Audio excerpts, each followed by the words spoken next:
Now I'm going to call our panelists up to the stage and welcome our moderator, Richard Matsui, a leading global expert on the solar industry and an advisor to the U.S. Department of Energy. Among Richard's numerous achievements, and he looks like he's like 10 years old, he was the founder and CEO of KWH Analytics, a leader in climate insurance, and it invented the solar revenue put, a financial instrument adopted by leading investors to protect nearly $5 billion of solar power plants. Richard, you're the ideal person to help lead this discussion. Thank you for being with us tonight. When you mention Hawaii, of course, most people think of the tourist destination that we have. But from an energy person's standpoint, Hawaii, they actually use the phrase, you guys are the postcard from the future, which is cool because it is literally what's happening here. As we push forward on all the challenges that we're very well aware of, it's also true that what we have here, embodied in the panelists that we have, is actually the cutting edge on this topic of agrivoltaics. Like these folks on this panel are people who are actually doing this, whereas most folks in the mainland are only just starting to think about what this might look like. And for all the reasons that Ren was describing, like this is a conflict that Hawaii has known that we're going to have to deal with. How do we manage our land resources in a way that many other folks just haven't had to think as carefully about yet? And so with that, with the conversation with the panelists so far, I'd say there's three things that we want to make sure that you guys came away from this conversation with at the end. So first, how to pronounce agrivoltaics, right? So you can help right now here. That's one. Two is, what's the opportunity for Hawaii here? What could this look like? And the third is, what's getting in the way? Like, how are we going to realize the potential of this technology? So with that in mind, I will ask these guys to introduce themselves. Julie, do you mind starting? Sure. My name is Julie Burden. I'm a research assistant at the Hawaiʻi Agriculture Research Center. I studied environmental soil science during my undergrad at UH Manoa, and then also proceeded on for my master's degree in the Tropical Plants and Soil Sciences Department, also at UH Manoa. And since about 2020, when I graduated with my undergrad, I came right on board for this agrivoltaics project.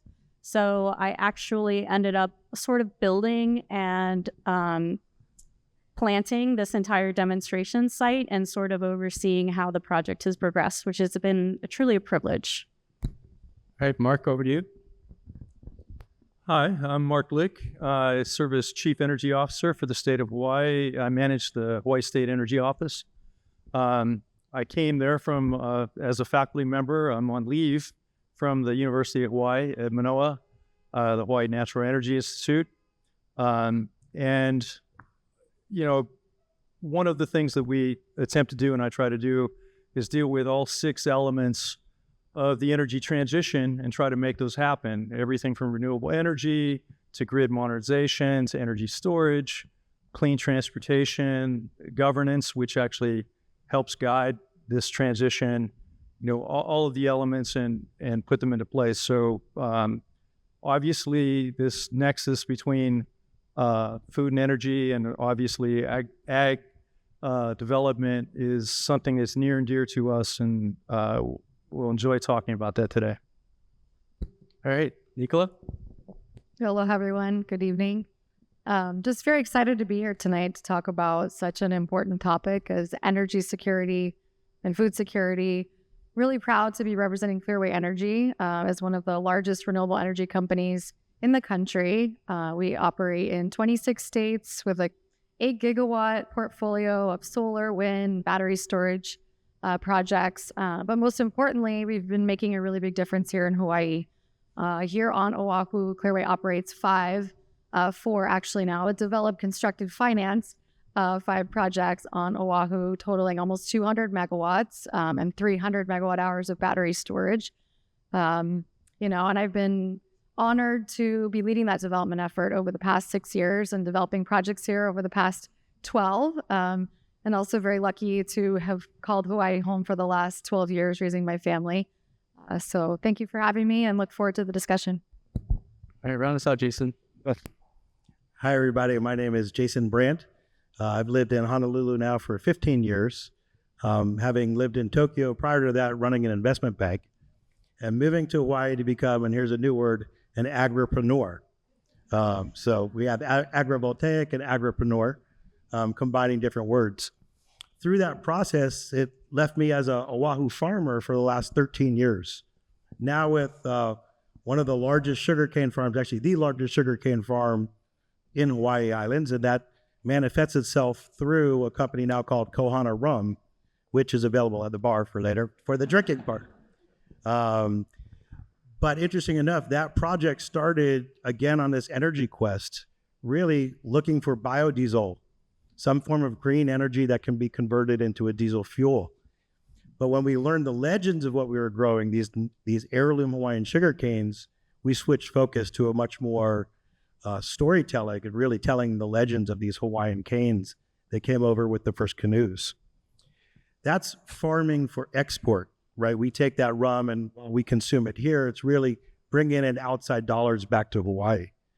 Separate from that, I do Kunia Country Farms, which is farming for local consumption.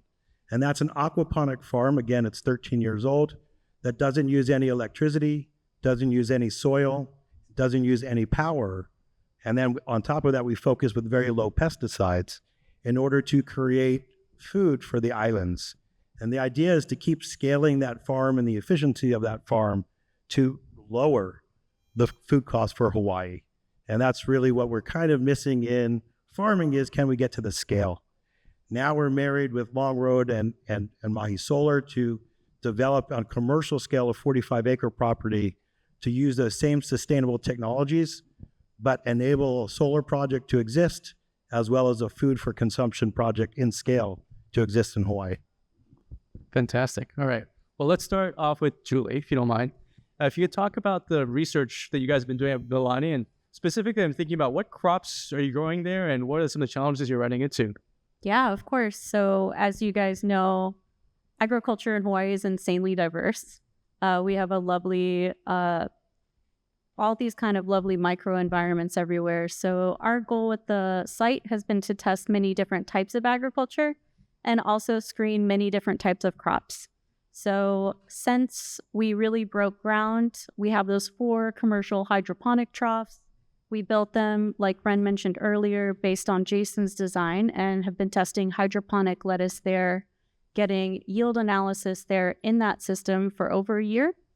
That's going to proceed for another year. So we're going to have 2 years of very robust lettuce data at the end of it, just for commercial hydroponic or aquaponic lettuce.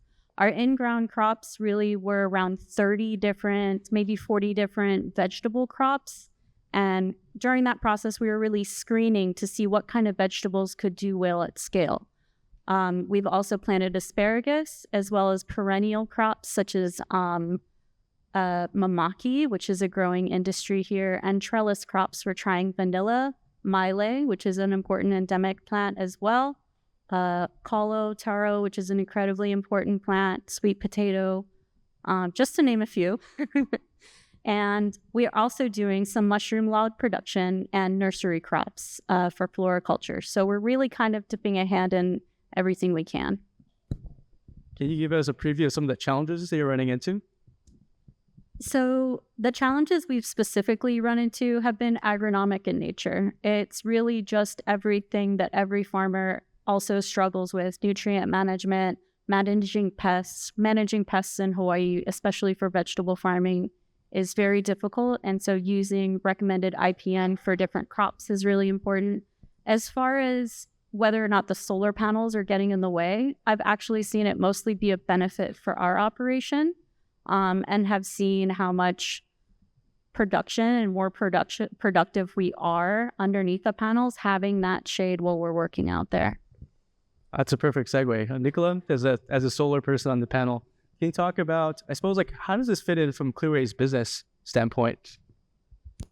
Yeah, sure. I mean, I think for Clearway, we've been obviously very focused on the energy security side of this, more so than the food security side of this. You know, our projects across the 5 projects that we developed and brought online on Oahu contribute almost 10%. I was adding it up, Mark, to the overall renewable portfolio standard goal of 100%.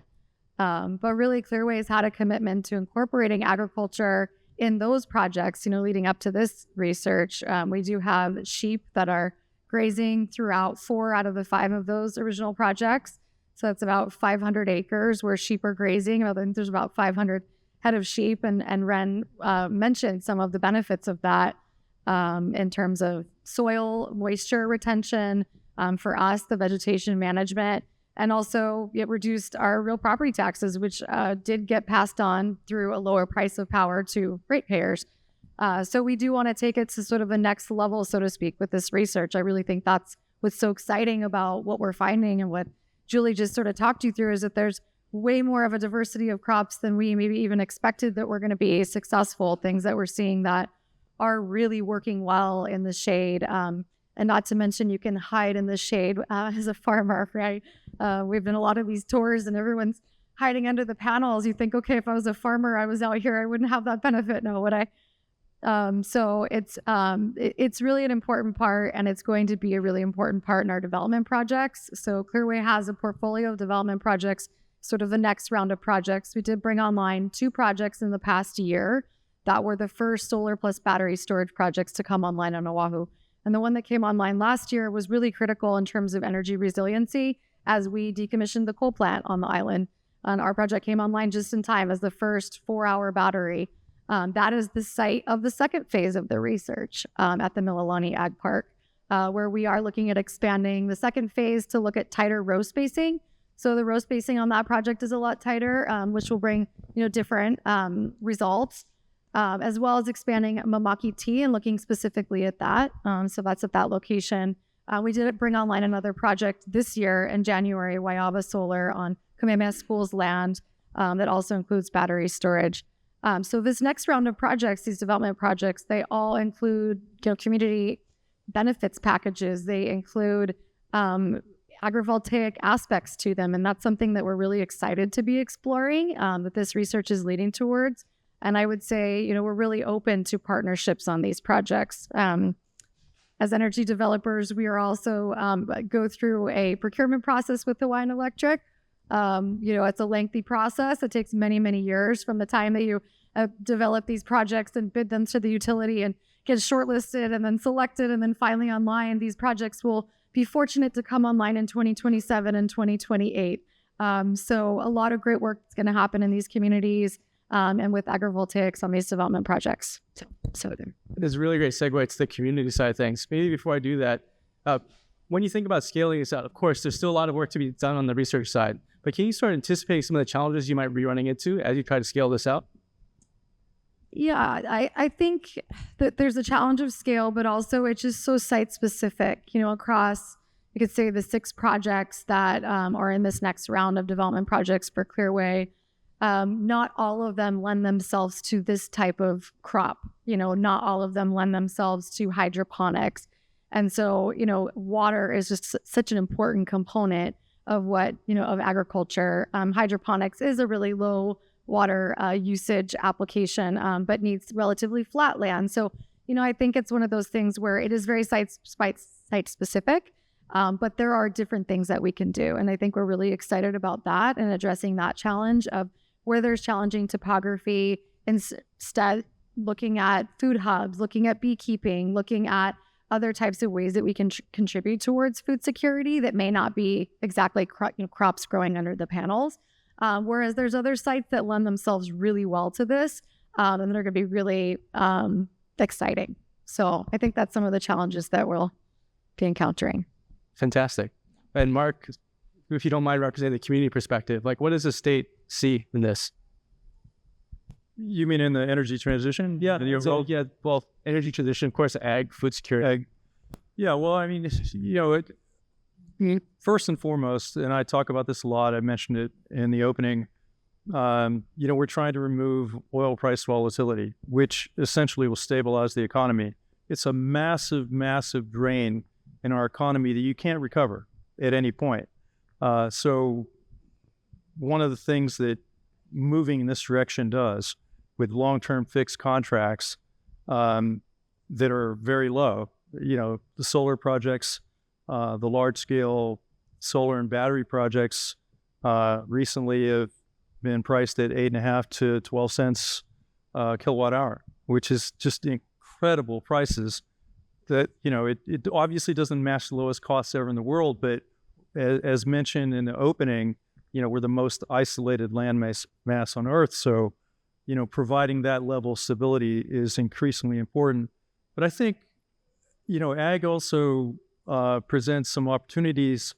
One of the things that we can do is remediate some of the past practices, where pesticides were heavily used and so on, particularly like in, pineapple production and others. If we can identify lands where we've talked to the Ways and Means Committee in some of the community briefings that we'd like to present some legislation this year for phytoremediation, which is a form of remediation to take essentially biofuels crops, grasses and so on, and remediate land, make it usable for other production, but first produce some farm energy from it. So there's a lot of opportunities to even restore our lands through this renewable generation.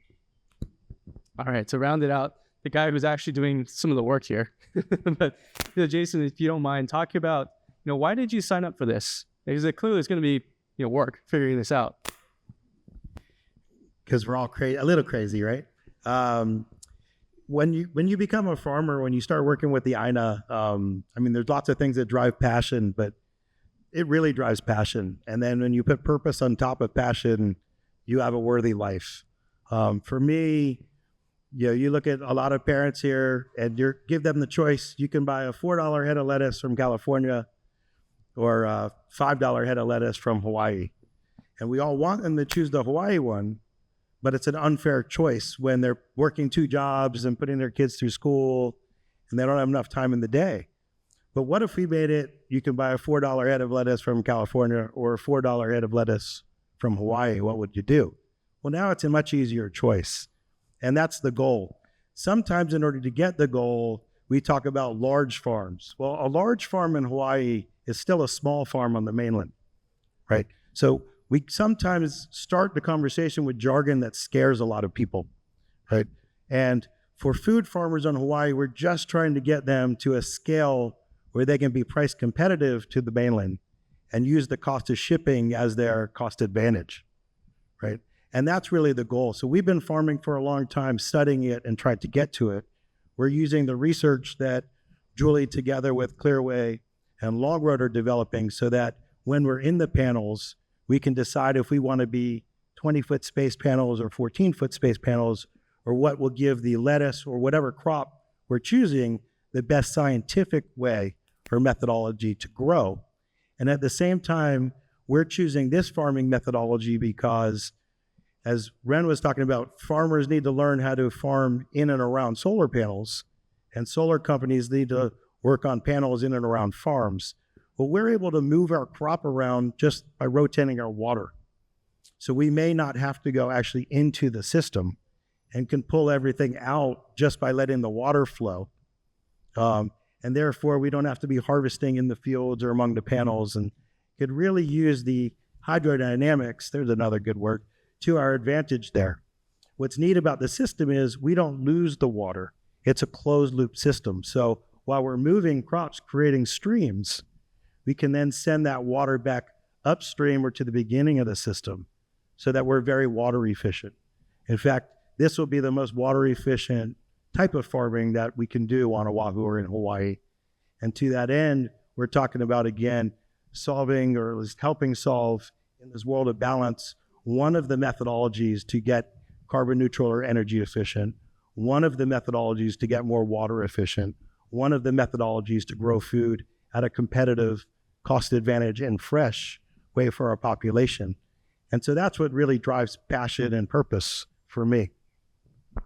Oh, fantastic. So I'm going to open up the floor for questions in a second. I know Pam and Cassidy have mics, so please start thinking about that. I'm going to do one more question here and then, of course, start looking to you guys. Jason, I can see how the purpose and the passion absolutely prerequisites to making this happen. But it's also true that, just to your point, on just like the difficulty in making numbers work when it comes to building ag in Hawaii. Like, what does agrivoltaics mean to you from that standpoint? So that's a good question, because as a farmer, you're like, this is so much easier if I just took a flat piece of land and farmed it and I didn't have any neighbors or anyone telling me what to do. Yeah. And then along comes a solar company who says, hey, I like the same piece of land, right? So, and they want it for their reason. And it's a lot easier for them to put up their panels very tight together to maximize the energy potential of that land.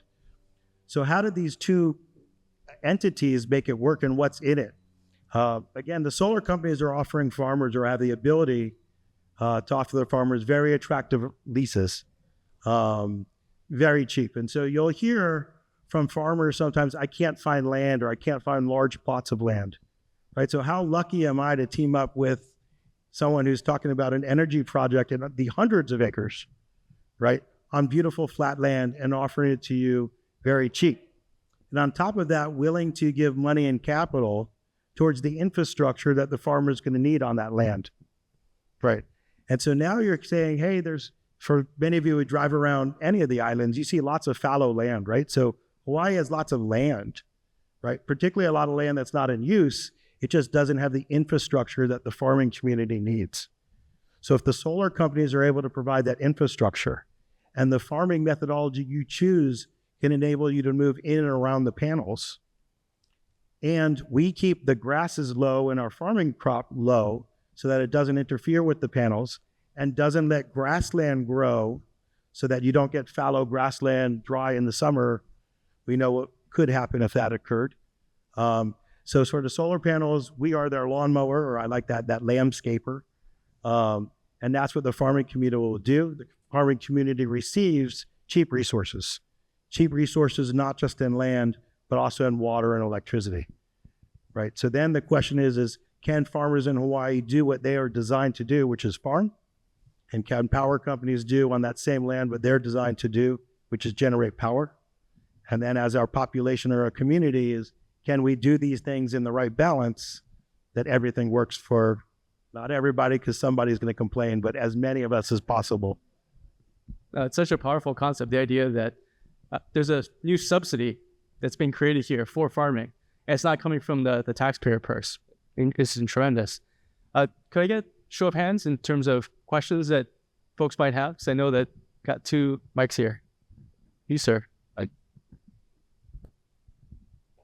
How does this, and actually maybe even Senator DeCoy over there, Eileen, but there was important ag lands legislation which passed 16 years ago already, but nothing with solar was incorporated into it in order to be used for solar and ag. It's all about ag, right? So my question is is there proposals to put solar into the IL legislation so that they can work together hand in hand, and really maybe get people to really realize that these two entities can work together and make energy and more food? I guess I will just speak to this briefly, and Mark, you can layer on top of it. I will say that in the state currently, for solar, large-scale solar, to be on LSB rated, Land Survey Bureau rated B or C soils of a certain amount, right?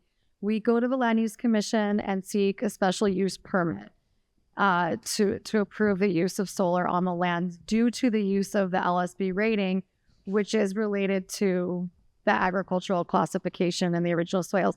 Now that, and Julie, you can speak to this probably better than me, was research done in the 70s, and I think there is an acknowledgement. We've had a lot of folks out to the Agrivoltaics site. We've had a lot of great policy discussions. There seems to be an acknowledgement that the legislation is pretty prescriptive. No solar on A lands. D lands are required to do agriculture. And what you're seeing in the Mililani Agricultural Park is D soils. And we're demonstrating that there's a lot that can be done, right? And it goes back to what I said as well about it being site specific. It comes down to other things besides soil. It comes down to topography, the geotechnical considerations, the water, right? And so it really needs to be about so much more than soil classifications, and I'll leave it at that. Yeah, the short answer, there was a really good summary, Nicole. The short answer is that there is inconsistency with state policy on this currently. I mean, we again prohibit any kind of use of solar on A lands. And, there are, I think, some pretty credible discussions underway right now looking at soil, different soil classifications, and looking at reforming that. And I even talked to a number of people in the environmental community, which I was one. I chaired the executive committee with the Sierra Club for 4 terms. And I was surprised at the level of interest in trying to bridge that gap that you talked about. But we've never done it by rule. So I think that's something we should be taking on. Maybe talk to the, I think I've got a meeting with the chair of the Energy Committee upcoming, like tomorrow maybe. So maybe we'll add that to our discussion. Sorry, did you want to add to that? So I guess if we want to talk about, it's always good to have a change. Sorry. So change is always good if we're looking at good for the betterment of it. In all of our farms, I think electricity has been huge. So anytime you can incorporate solar to help offset price is good. But IAL lands, as you know, has been a challenge because if you look at prior to even me being coming into the legislature, IL lands were designated as those lands that were promised water. And the challenge that we have today is that the state of Hawaii and the Department of Agriculture haven't even designated their own lands. And it has been challenged. So it's really screwed up. And I think that in order for us to do better is that we have to set the example and we should start designating those lands that are under the State Department of Agriculture as important ag lands so that the promise of water is there. So anybody that takes on farming have the commitment of water for those lands as not to have to throw a crop away if you don't have the water. And of course, Mark and I will be meeting tomorrow. So this is a great segue in tomorrow's meeting, Mark. And of course, legislation will be at the top of our meeting. So thank you. Fantastic question. What else comes to mind? I feel like we have time for maybe 1 or 2 more. First thing I saw was actually back there. Thank you. Michael Colon, Ulu Pono Initiative. So, as we know, we're going to need more and more electricity generation to support as we transition to cleaner and beneficial electrification with transportation, and that's going to increase the need for renewables. So, we do see this coming clash between agriculture land, but the question is, would that, as we kind of get more sophisticated with agricultural uses and potentially combining with renewables, would that impact the cost of energy? And maybe a question for everyone is to consider is whether it's worth paying a little bit more so that we can have a sustainable agriculture as a, component for that future development, because we will have limited space. So I just wanted to know, we have identified crops and we're going to continue to do that, work towards figuring out best ways to kind of co-locate this work. But, could it potentially impact costs of energy? And then the next question is, if it does, are we okay with that as a community? Because it means that we're maximizing or increasing the beneficial use of those lands. Yes. I love questions that answer themselves. Yes, Michael, I think as we do more, as the solar companies, developers get more creative about what can we do to improve the ancillary benefits of our solar projects, if we spread out the rows so that we can allow hydroponic lettuce farming, that's going to be a little less energy that the farm is generating. Right? If we raise the panels a little bit to allow more equipment to go underneath to farm, that's going to raise the cost a little bit. But, if you can make 90% as much energy per acre, and you can get 85% as much farming output in that same acre of land instead of using 2 separate acres, I think it's while the energy might cost a little bit more, the head of lettuce might be $4 instead of $5. I think it's a balance, and I think that's the kind of thing that we're kind of aiming for, is finding that balance where, yes, it's a little more complicated, but it's cooperation, I think, that's worth, that we should be motivated to pursue. But I will add on to that. I think what's really unique about the research that we're doing across the country, most of the research that's been done is on fixed tilt systems that are raised. And so it does facilitate different crops. What was unique about this is that we started with an operational project that Clearway had been operating since 2019 with no changes, right, to the power price. So it was operating, and we're looking at what works. Now we're looking at phase 2 of the research to see what works in that tighter row spacing without any impact, again, to the cost of energy. So I think that's what's really exciting. And it's a different question as to, for future projects, would we make modifications? Yes, there would be a cost impact. But what's really neat is we're showing we can do a lot within, the existing footprint and without raising the panels at all. And also looking at the differences in the ecosystem differences between the rows versus the underneath the panels, right, with the tracker. So there's, little differences between right underneath the tracker and the sides. I don't know, Julie, if you want to add to that, but something to think about when we think about the cost of fixed tilt being quite a lot higher. You can produce a lot more energy with a tracker on an acre of land than with a fixed tilt system. I did want to mention one more thing. The agrivoltaic project that we're talking about is in its 3rd year, and it is co-funded by Clearway Energy, Long Road Energy, and AES. I didn't want to leave out another partner. And we do have room for another, more funders. I'm looking at you, Ulupono.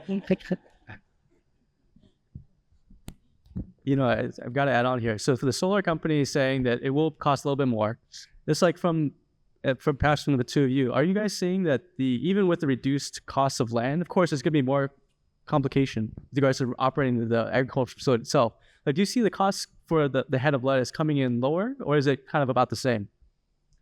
For the varieties of lettuce that I've been growing, they are high-value lettuces, butter lettuce, red butter lettuce, some Salanova genetics types, but I basically can really see a lot of value added crops going into these systems and succeeding very well, as well as, like Jason was talking about, once you start to scale, being able to see those cost benefits at scale. Another huge part, and we're actually installing some precision agriculture. So we're actually going to be installing 4 different soil moistures, some in the full sun, some in different transects right underneath the panels. So we'll really be able to see what kind of irrigation differences that you have. And of course, like maybe you guys know, irrigation costs, not just water access, but actual irrigation costs for farmers are tremendous in Hawaii. So being able to be in a system where you have lower water costs, as well as potentially subsidized water costs if the energy companies are willing to chip in on water, and as well as a reduced rent, then you're really setting up farmers for success. And just to add to that, and maybe one controversial comment or food for thought, if we start to scale Hawaii's farmers for food consumption, for local food consumption, the battle for land is not going to be between agriculture and solar. The battle for land will be between residential and solar, because solar and the projections are to get to zero in the long term in terms of our energy emissions. It's going to require a lot of land. For farming for food, it's quite efficient. It's just we haven't achieved scale in most of our farms.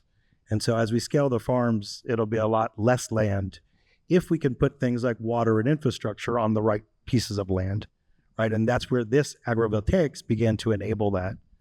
And so just the food for thought will be the battle is not farming and solar. The battle will be residential and solar. Interesting. think we got time for an extra question or two. Okay. So curious, I know we're doing small scale stuff here in Oahu. I'm assuming there's a lot of extrapolation that makes us feel good about this type of process, so that your functionality work across all the islands. But how about when we jump into different types of agriculture beyond just local crops, by getting into, so warling, or the types of obviously talking about the sugar cane, and then also on the aquaculture side, as you move down into living off what the sea provides us too. How do these merge together? And then how does government support these types of situations and not get in the way of commercial profit competition about it? Good questions. I'll just field it real fast. Our project will actually produce 50,000 pounds of lettuce per week and 2.5 million pounds of fish per year, plus the energy from the same piece of land. So that's what we're talking about in just the leafy green style crop. Now, as Julie's learning through her research, we can grow almost anything in there. The constraint on the solar land is going to be height. So things like sugarcane and corn are going to fall out because they're going to shade the panels, right? But that opens up a lot of other types of crops underneath. You saw Swiss chard, you saw taro, you saw lots of different things in the videos that were kind of growing currently under the panels. So Hawaii will be able to grow most of the foods we like. They won't be able to grow all the foods we like because cold weather things still aren't going to grow here. So we will always have an imported part of our diet. But it doesn't mean we can't grow our staple foods here across the full range of things that we like lettuce and tomatoes, all the way to more local foods like ulu, right? So all of that is doable. The other thing I mentioned was we're doing 2.5 million pounds of fish. So again, because our system moves through water, right, the fish in an aquaculture system or aquaponics system become our source of fertilizer. So we were talking about trying to get our energy prices stable, makes it easier for people to live, makes it easier for people to work. If I remove the fertilizer component as a farmer, right, when Russia invaded the Ukraine, fertilizer prices doubled. So the average California farmer, or even the Hawaii farmer who puts fertilizer on their crops, their input prices doubled.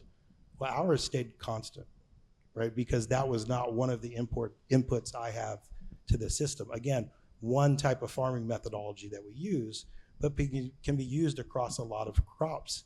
And we're relying on science. I kind of liken aquaponics to the very first farmer who took water from the stream full of fish and seaweed and poured it onto his land, right? And that's basically what we're doing. We're just doing it with modern technology to move things around. But the science is the same. The reasons are the same.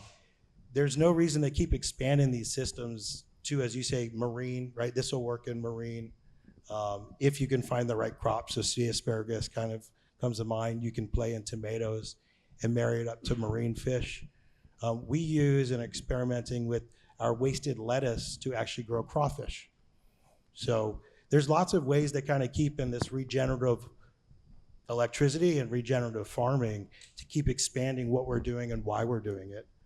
One of the experiments we'll probably start in about 3 months will involve black soldier flies, which will be used again to eat our wasted lettuce, produce energy in the form of oil, and then become a fish food, right? So all kinds of experiments that we can do when you have scaled farms that can afford R&D, or have great partners like solar companies who have deep pockets that can afford R&D, right? So, but that's what the standard small Hawaiian farmer has. You know, you wake up in the morning, you're farming, you go to bed, you're still thinking about farming, and the whole time you're praying that Mother Nature doesn't wipe you out.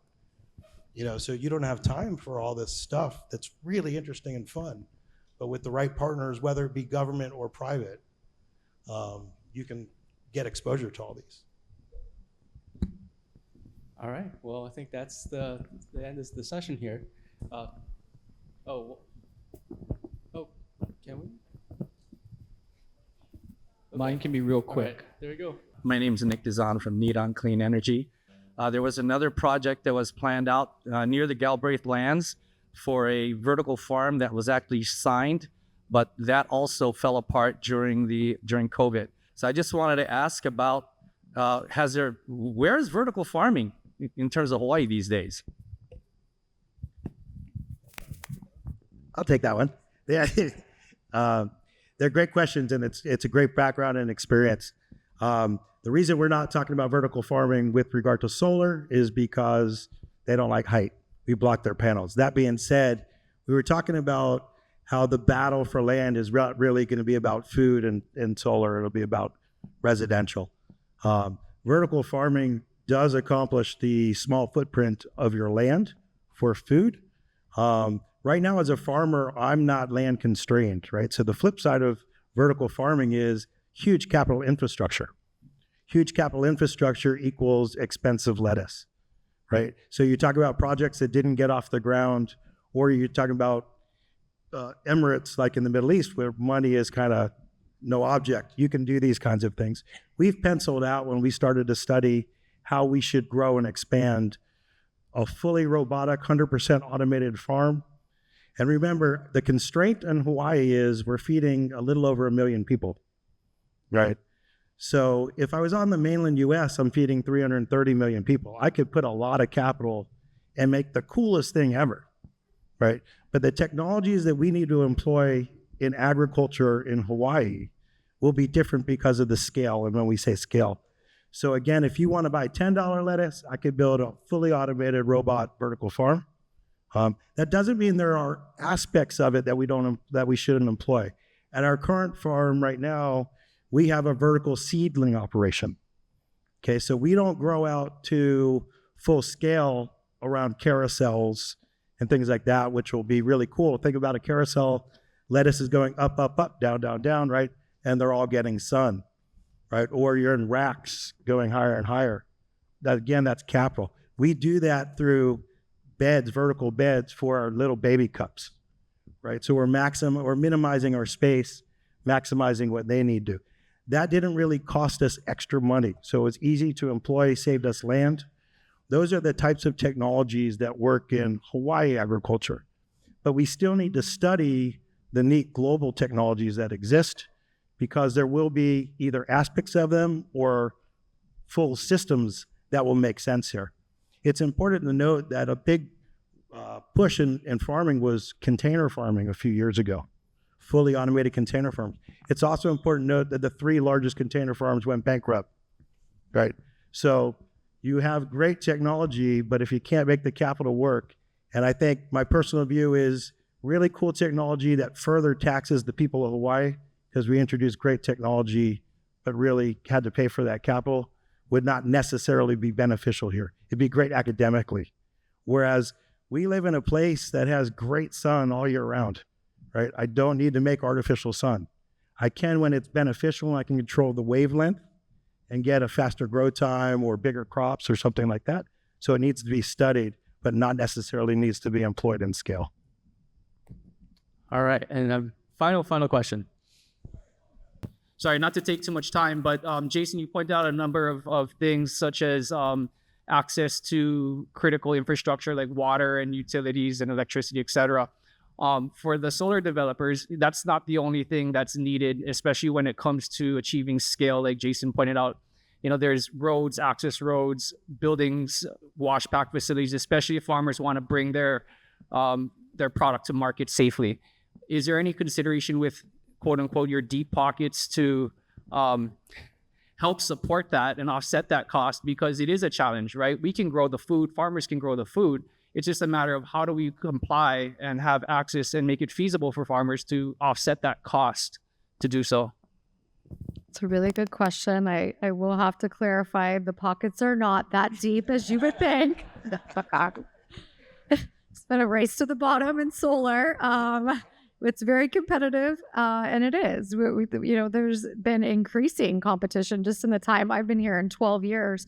A lot of mainland solar companies, right, developing projects here and competing to lower the cost of energy. So there isn't an endless amount of capital. But that being said, to your point about infrastructure, these projects, they require, long-term and construction access, right? We don't need water throughout the duration of the project to wash panels here because we have an abundance of rain where it's needed. But often we do for construction. So at least construction water. In some cases, water goes with the land, right? Clearway owns quite a bit of land on 3 of the projects that we operate. And so there's a lot we can lend to that point of just subsidizing the farmer to make it really easy. I mean, even just the fencing, the security, we have cameras, all of those things, right? That will make it that much more accessible for the, barrier to entry for a new farmer. And I think the other exciting thing, like I mentioned, is really the community aspect of this, where we would really like to develop workforce training programs. We've really been successful in our partnerships with Kamehameha Schools and Blue Planet Foundation doing energy curriculum, just K through 12 energy curriculum. Those types of partnerships where we then translate that to farmers, agrivoltaics, the nuances of working on these types of sites and create new opportunities. We're just going to see communities embracing these types of projects, that much more. So if that answers the question. Does anyone have anything else to add? Are you guys talking Mahi Solar Site, any infrastructure for post-harvest processing? Yeah, so at the Mahi site, we're going to build a potable water facility so we can that can be used for washing and providing potable water at the site. There's no county water, so that'd be used for washing vegetables and washing produce. All right, it's a great start to the conversation, and I feel like we get to do the fun part now, right? You get to find these people afterwards, just keep it going. With that, maybe first we'll start by thanking the panelists. And then next, I think we will adjourn and hand the microphone back to Denise. Okay, I'm gonna do this fast. I pride myself on keeping the program on time. I want to thank Richard and I want to thank our panelists for the great discussion tonight. And I don't want to keep you from the best part, the eating and drinking part. I know you've all been an amazing audience. You've been so patient. But before I close, I want to thank our guest chefs, John Matsubara from Feast, Chefs Garrett Mukogawa and JC Ichiki from Roy's Waikiki, Chef Keakali from Kapahale, and the Ho'okupu Center's sous chef, John McCaffrey. I also want to thank the Ho'okupu staff. I mean, this is an amazing venue. We've done this 23 times. This is probably the nicest venue we've had and the easiest staff to work with. So I want to thank the staff there. And I also want to thank Ryan Chen. I don't know if Ryan Chen is here, but for many of you who came to our last event, the parking was a disaster and it can ruin an event. And I want to thank Ryan Chen from Elite Parking for providing the free valet tonight. And I also want to thank, lastly again, our presenting sponsor, Central Pacific Bank, and our friends over at Bear. And finally, my staff, Anne, Pam, Jenny, Kristen, and Cassidy, who came out tonight to support the event. Thank you very much. Please, I encourage you to stay. And these guys are all talkative, so go ask them a lot more questions. Thank you very much.